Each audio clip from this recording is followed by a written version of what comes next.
India गठबंधन जिंदाबाद जिंदाबाद जिंदाबाद, राहुल तेजस्वी जिंदाबाद जिंदाबाद जिंदाबाद, शत्रुघ्न प्रसाद सिंह जिंदाबाद जिंदाबाद जिंदाबाद। जिस प्रकार से आप लोगों में देखा जा सकता है कि बड़ा ही उत्साह है, लेकिन यहाँ पर जो अभी तक तेजस्वी यादव जी नहीं आए, कितना देर में पहुँच जाएंगे सर यहाँ पर? देखिए वो रास्ते में है, वो आएंगे तो ज़रूर, चाहे रात कितनो हो, लेकिन वो ज़रूर आएंगे। वो यात्रा कर रहे हैं और सभी लोग उनको अपना टाइम दे करके, उनको रोक कर करके हर हालत में सबको सुनते हुए आ रहे हैं। और बेगूसराय में भी अभी आएंगे, हर हालत में आएंगे। हम लोग उन्हीं का प्रतीक्षा कर रहे हैं। एक दूसरी और ये सवाल है सर कि जिस प्रकार से तेजस्वी यादव पूरे बिहार का भ्रमण कर रहे हैं, वहीं दूसरी ओर जो है विधायक जो हैं वो भी इस्तीफा दे रहे हैं, क्या कुछ कहना चाहेंगे सर? आप देखिए, अरे क्या बतलावे, आप जानबे नहीं करते हैं मोदी जी के क्या हालत है। जो नाजायज कुछ पैसा लोग कमा लिया है, डर से उसमें ज्वाइन कर रहा है। मुख्य बात यही है, सोचता कि हम पर छापामारी हो जाएगा, तो छापामारी के डर से लोग कुछ ज्वाइन कर रहा है। इसमें हम लोग को कोई पार्टी को फर्क पड़ने वाला नहीं है। बोले ज्वाइन करना एक अलग बात है और इस्तीफा देना एक अलग बात है सर। अरे वही कारण है, वही कारण है। लोगों भय से लोग, कुछ लोग डर रहा है। नहीं, मैं बतला देता हूँ, भय से डर रहा है। लेकिन तेजस्वी यादव, माननीय लालू प्रसाद, वो डरने वाले व्यक्ति नहीं है। हम लोग भी डरने वाले व्यक्ति नहीं है। हम लोग साथ हैं, साथ रहेंगे। हमारा गठबंधन का सरकार बनेगी, केंद्र में भी बनेगी और 2025 में माननीय तेजस्वी जी भी मुख्यमंत्री बनेंगे, हर हालत में बनेंगे। सबका साथ, सबका विकास। क्या कुछ कहना चाहेंगे, क्योंकि ऐसा सुनने में आ रहा है कि नीतीश कुमार फिर से इंडिया गठबंधन में आने वाले हैं? देखिए बता रहे हैं, उनका आना जाना लगा रहता है। सब उनको इज्जत देते हैं, अच्छी वाली बात है। जहां उनका मन होता है वहां चल जाता है। आप जानते हैं गंगा की तरह इधर से उधर, इधर से उधर चलते रहते हैं। तो उनका उस पर उनका ऊपर चर्चा करना ही बेकार है।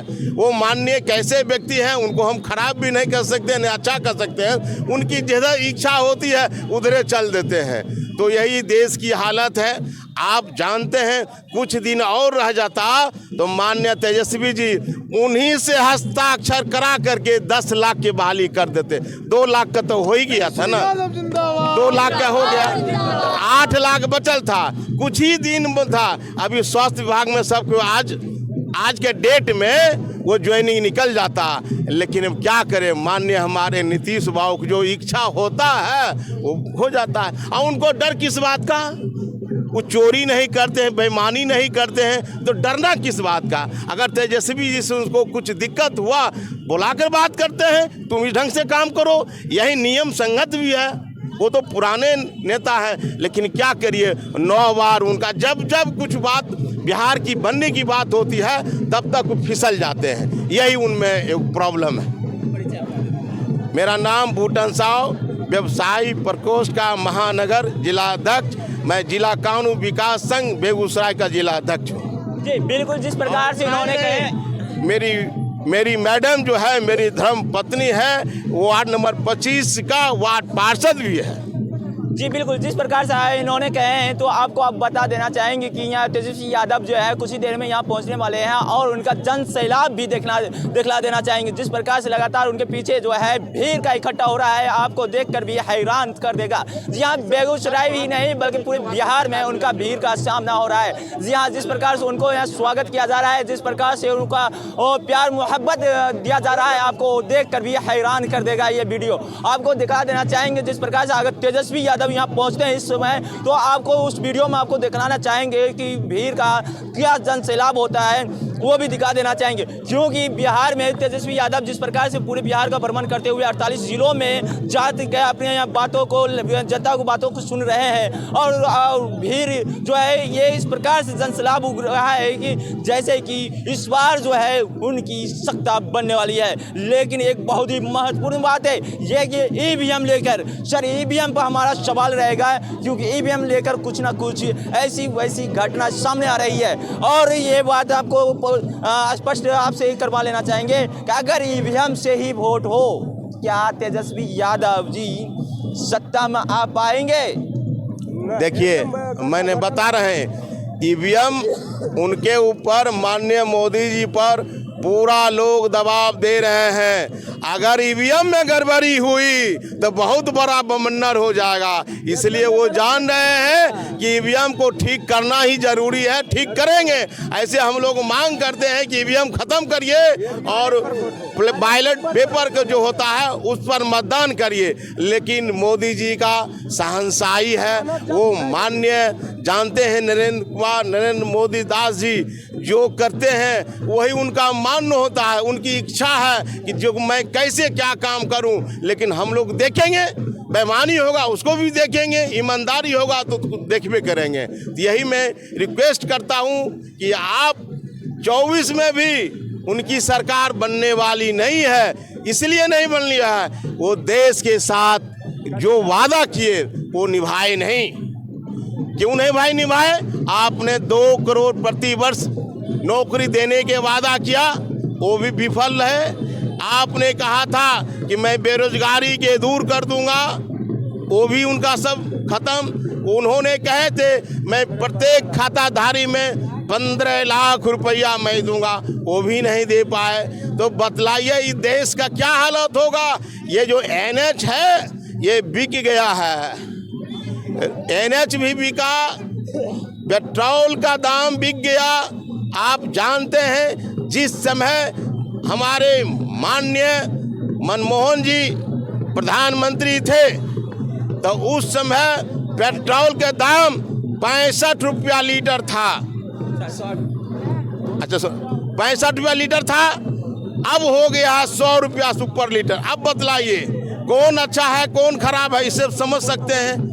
जनता के जिस समय 450 रुपया गैस के दाम था, उस समय 150 रुपया हमको कम सब्सिडी मिलता था, उसके बाद हो गया 1150, 1250। यही उनकी हालत है। बहुत बहुत धन्यवाद, चूँकि आपका कार्यक्रम बहुत लंबा है। जी बिल्कुल, जिस प्रकार से आपने सुना है कि यहाँ ईवीएम को लेकर भी आपने बात सुन लिए हैं और ईवीएम को लेकर जो है इन लोगों ने लगातार जो है दबाव बना रहे हैं कि बैलेट पेपर से वोट हो, ईवीएम से नहीं। लेकिन कहीं ना कहीं अगर ईवीएम से वोट होता है तो इनको शक है, इन सभी पार्टी को, विपक्षी पार्टी को ये शक है कि कहीं ना कहीं घोटाला किया जाएगा। लेकिन सच क्या है ये बिल्कुल भी किसी को मालूम नहीं कि ईवीएम खराब है या वोट ही पड़ रहा है। ऐसा कहना बड़ा ही दुर्लभ हो रहा है। और जहां पर आपको बता दें कि यहाँ हमारे साथ एक भाई जी हैं और ये ऐसे भी बातें कर लेते हैं, क्योंकि 400 प्लस की बातें चल रहा है बीजेपी की ओर से और बीजेपी के कार्यकर्ताओं कह रहे हैं 400 प्लस इस बार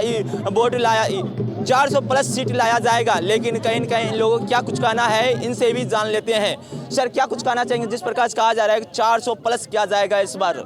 हम वर्तमान हालात में यही कहेंगे, मशहूर साहित्य जगत के लेखक, मशहूर साहित्य जगत के आशुतोष राणा जी को सब जानते हैं। उनकी एक कविता है कि बांट दिया इस धरती को, बांट दिया इस धरती को, क्या चांद सितारों का होगा? बांट दिया इस धरती को, क्या चांद सितारों का होगा? नदियों का कुछ नाम रखे, बहती धाराओं का क्या होगा? मुल्ला भी पिए, पंडित पिए, पानी का मजहब क्या होगा? और उन फिरका परस्तों से पूछो, क्या सूरज अलग से बनाओगे? एक ही हवा में सांस है सबकी, क्या हवा भी नहीं चलाओगे? जो नस्लों का करे बंटवारा, अभी वर्तमान में देश में विभिन्न प्रकार से, चाहे जीव हो, जंतु हो, पेड़ हो, पौधों हो या मानव जाति में नस्लों का जिस प्रकार से परिवर्तन हो रहा है, भेदभाव हो रही है, प्रजनन हो रही है, या पेड़ पौधों में जिस प्रकार से बांटने का काम हो रहा है, उसमें कहा गया है जो नस्लों का करे बंटवारा वो रहबर कौम का ढोंगी है। क्या खुदा ने मंदिर तोड़ी थी या राम ने मस्जिद तोड़ी है? वर्तमान में जिस प्रकार से मंदिर मस्जिद की भेड़ में आके देश में जो राजनीति की गई, ये आने वाला कल और भी खराब होने जा रहा है। और वर्तमान में देश की हालत और इसमें एनडीए की सरकार जो आने वाली है, इसमें मोदी साहब घबरा गए हैं, इसलिए ये तमाशा। और 400 सीट की ईवीएम की बात कर रही है, वो 400 सीट वो ना लग रहे हो, वो ईवीएम का सेटिंग कर दिया। इसलिए हम बोल रहे हैं कि कोर्ट ने जिस प्रकार से सवाल पे सवाल, याचिका पर याचिका दायर की गई है, वो चुनाव आयोग वो किसी भी सवाल का जवाब आज तक नहीं दे पाई है। यही क्या नाम हुआ?